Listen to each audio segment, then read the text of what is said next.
বাংলাদেশের বর্তমান পরিস্থিতিতে ভারত তার সুরক্ষা ব্যবস্থাকে আরও শক্তিশালী করছে। বাংলাদেশ সীমান্ত জুড়ে আমাদের পশ্চিমবঙ্গ থেকে নিয়ে পূর্বোত্তর রাজ্যগুলোর বিভিন্ন পয়েন্টে বা সৈন্য মোতায়েন বাড়ানো হচ্ছে এবং যুদ্ধ সরঞ্জাম সেখানে পাঠানো হচ্ছে।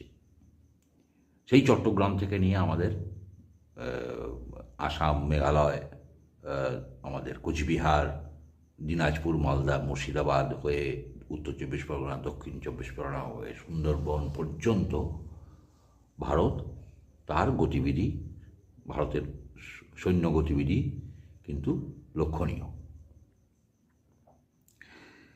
এরকম পরিস্থিতিতে অনেক চ্যানেলে আমি দেখছি তারা বলছে যে যুদ্ধ শুরু হয়ে গেছে, এই হয়ে গেছে, হেডিং। আসলে যুদ্ধ শুরু হয়নি। ভারত যুদ্ধ এইভাবে শুরু করবে বলে আমার মনে হয় না, কারণ ভারতের নীতিতে নেই। ভারতের এখনও পর্যন্ত যেটুকু আগ্রাসন দেখানোর জায়গা তৈরি হয়েছে সেটা হচ্ছে ভারতের মৎস্যজীবীদের উপরে আক্রমণ এবং ভারতের একাধিক দূতাবাসে বাংলাদেশি উগ্রপন্থীর আক্রমণ।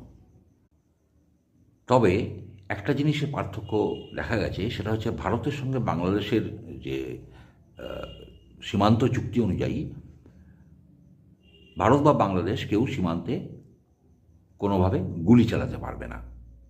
কিন্তু এখন আজকে দেখা গেল আমাদের মেঘালয় সীমান্তে দুটি বাংলাদেশি নাগরিক তারা ভারতের সীমানায় 500 মিটার পর্যন্ত ঢুকে এসেছিল এবং এই যে ঢুকে আসছিল তখন কিন্তু তাদের সঙ্গে বিএসএফের বাদ বিতণ্ডা হচ্ছিল।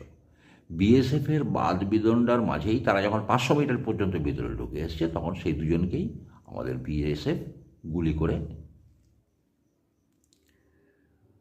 এটা কিন্তু এর আগে আমরা কোনোদিন দেখিনি।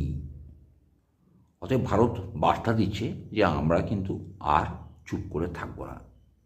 এটা একটা বার্তা, একটা শর্ট মেসেজ। আমার যা মনে হয় এটা বিএসএফ কিন্তু তার নিজের সিদ্ধান্তে এই গুলিটা করতে পারে না। এটা কেন্দ্র থেকে, কেন্দ্রীয় স্তর থেকে, উচ্চ স্তর থেকে যতক্ষণ না অর্ডার আসছে এটা করতে পারে না। অতএব ভারত চেতাবনী যাকে বলা হয় যুদ্ধে দিয়েছে। এবার দেখা যাক বাংলাদেশ কী করে। আমার মনে হয় বাংলাদেশ আর একটা যদি ভুল করে তাহলে ভারত বাংলাদেশের ওপরে একটা কোনো ব্যবস্থা নেবে।